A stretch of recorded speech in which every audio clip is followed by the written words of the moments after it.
Boris Johnson is no longer allowed to enter Russia, and neither is part of his cabinet. The Kremlin announces that this measure will soon affect even more politicians.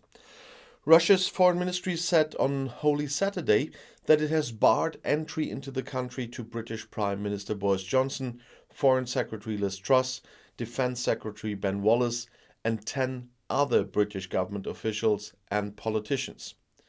This comes in the light of the unprecedented hostile actions taken by the UK government, particularly the imposition of sanctions on senior Russian officials, the ministry said in a statement, adding it would soon expand the list. Britain's government is among those in the West who have from the outset spoken out harshly on Russia's war of aggression. Vladimir Putin has already crossed the red line to barbarism, Johnson replied on the sidelines of a special NATO summit when asked whether the use of chemical weapons was a red line. He compared Putin to a drug dealer who has made Europe dependent on gas and oil.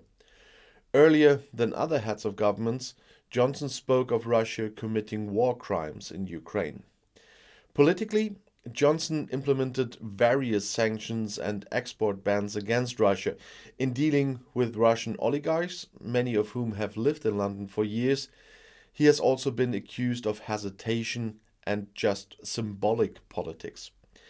British leaders are not the first to be declared undesirables by Russia. 18 EU diplomats and a dozen US diplomats have already been expelled from the country. Conversely, EU countries have so far expelled around 150 Russian diplomats, including 40 people who have previously been in Germany.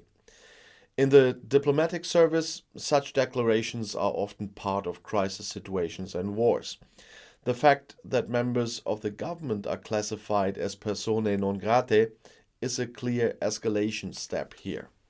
And well, it is a very serious situation with the war in Ukraine, but to bring a little bit fun in the video, I have to talk about that. Of course, Boris Johnson would be a persona non grata at my home as well, although he would never come.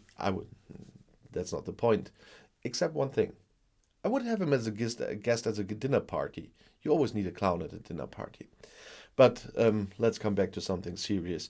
Many of you know that I'm in voluntary politics, and I'm in the middle of campaigning at the moment. That's why work is standing up to here for me.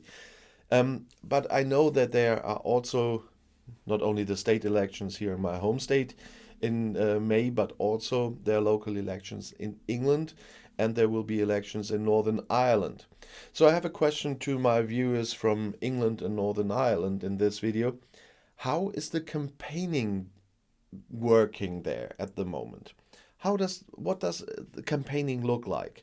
Maybe you want to give me some examples in the comments of my video and tell me what are the topics they're bringing forward now in both election campaigns.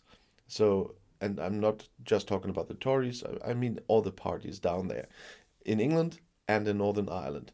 I would love to know from my viewers, and not, of course I can do research, but I really want to know your personal experience. What are you experiencing right where you are about those campaigns?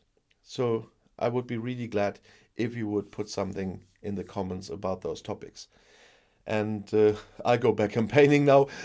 No, it's Easter Monday when you see this, Easter Sunday when I film this. So I don't know, there are viewers from 120 countries in the world on my channel. So I don't know if Easter Monday, when you're watching this, it's a bank holiday where you live. That's something else you can let me know. In Germany, it of course is a bank holiday, as is the Friday before and the Sunday. And well, if you're self-employed, you have to work on Sunday, on bank holidays, but I chose that myself. And so I would like to know, is Easter Monday a bank holiday where you live? And maybe you want to tell me how you celebrate Easter. I sometimes criticize it, the way it's going on here in Germany, because sometimes for some people it's like a second Christmas, because they're making big gifts as well. It really feels like a second Christmas for some people. And so maybe you tell us how you spend your Easter. And I'll see you in my next video. Bis gleich.